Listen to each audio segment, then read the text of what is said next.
Hello everyone ఎలా ఉన్నారు? Welcome back. జేమ్ ఇదొక Thai zombie survival thriller movie guys. Recent గా నెట్ఫ్లిక్స్ లో స్ట్రీమ్ అవుతుంది. రన్ టైమ్ జస్ట్ 1.5 అవర్ మాత్రమే ఉంటుంది. నేను ఈ వీడియో చేసే టైంకి ఈ మూవీ తెలుగు ఆడియోలో అయితే లేదు గైస్. హిందీ, ఇంగ్లీష్ అండ్ ఆఖరికి తమిళ్లో కూడా ఉంది. నెట్ఫ్లిక్స్ మన తెలుగు మీద కూడా కొంచెం ఎక్కువ కాన్సన్ట్రేట్ చేస్తే బాగుంటుంది. ఎనీవే ఈ movie plot and review చెప్పిస్తాను.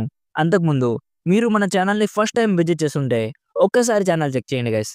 Reviews అన్ని జెన్యూన్ గా అనిపిస్తే ప్లీజ్ సబ్స్క్రైబ్ చేసుకొని కొంచెం సపోర్ట్ ఇస్తే నాకు చాలా హెల్ప్ అవుతుంది. సింపుల్ గా ఈ మూవీ ప్లాట్ ఏంటంటే, ఇందులో ఒక ఫార్మర్ ఫైటర్ స్టోరీ చూపిస్తారు. తను కొన్ని రోజులు అన్ని బంద్ చేసి తన సొంత ఊరికి వచ్చి తన గర్ల్ ఫ్రెండ్ తో టైం స్పెండ్ చేయాలనుకుంటాడు. వాళ్ళ ఊర్లో జాంబీ వైరస్ అవుట్ బ్రేక్ అయి మనుషులందరూ జాంబీగా మారిపోతూ ఉంటారు. సో ఇప్పుడు మనోడు ఈ జాంబీస్ నుంచి తన గర్ల్ ఫ్రెండ్ ని సేవ్ చేశాడా లేదా అనేది బేసిక్ గా ఈ మూవీ ప్లాట్. ఇప్పుడు నాకు ఎలా అనిపించిందంటే, ఫస్ట్లీ ఈ మూవీ జాంబీ స్టోరీలోకి వెళ్ళడానికి ఎక్కువ టైం తీసుకోదు గైస్. ఇది నాకు బాగా నచ్చింది. అండ్ సెకండ్లీ ఇలాంటి జాంబీ మూవీస్ లో మనం స్టోరీ ఎక్కువ వెతకూడదు. జస్ట్ జాంబీస్ ని చూసి ఎంజాయ్ చేస్తాం అన్నట్లు చూస్తే బానే ఉంది కదా అనిపిస్తుంది. కాసేపు స్టోరీని పక్కన పెడతాం. కొన్ని సిచ్యువేషన్స్ లో మన మెయిన్ క్యారెక్టర్ తీసుకునే కొన్ని డిసిషన్స్ అయితే ఎంత సిల్లీగా ఉంటాయంటే, ఎంత వాటిని పట్టించుకోకుండా జస్ట్ జాంబీస్ ని చూసి ఎంజాయ్ చేద్దాం అనుకున్నా కూడా మరి ఇలా ఏంట్రా బాబు అనిపించింది.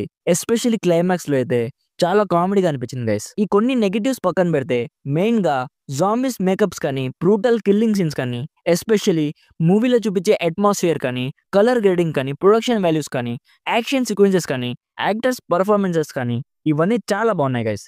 జస్ట్ స్టోరీని పక్కన పెడితే మిగతావన్నీ చాలా బాగున్నాయి. ఓవరాల్ గా కొన్ని లాజిక్స్ అండ్ మన మెయిన్ క్యారెక్టర్ తీసుకునే కొన్ని ఇమ్మెచ్యూర్ డెసిషన్స్ పక్కన పెట్టి చూస్తే బానే ఉంది కదా అనిపించింది. జస్ట్ టైం పాస్ కోసం డెఫినెట్లీ చూడొచ్చు గైస్. మరి అంత బ్యాడ్ గా ఏం లేదు.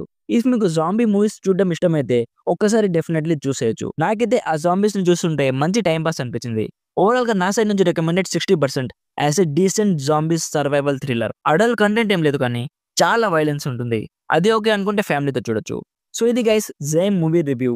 వీడియో నచ్చితే లైక్ చేసి మరిన్ని రివ్యూస్ అండ్ రికమెండేషన్స్ కోసం మన ఛానల్ ని సబ్స్క్రైబ్ చేసుకోవడం మాత్రం అస్సలు మర్చిపోకండి.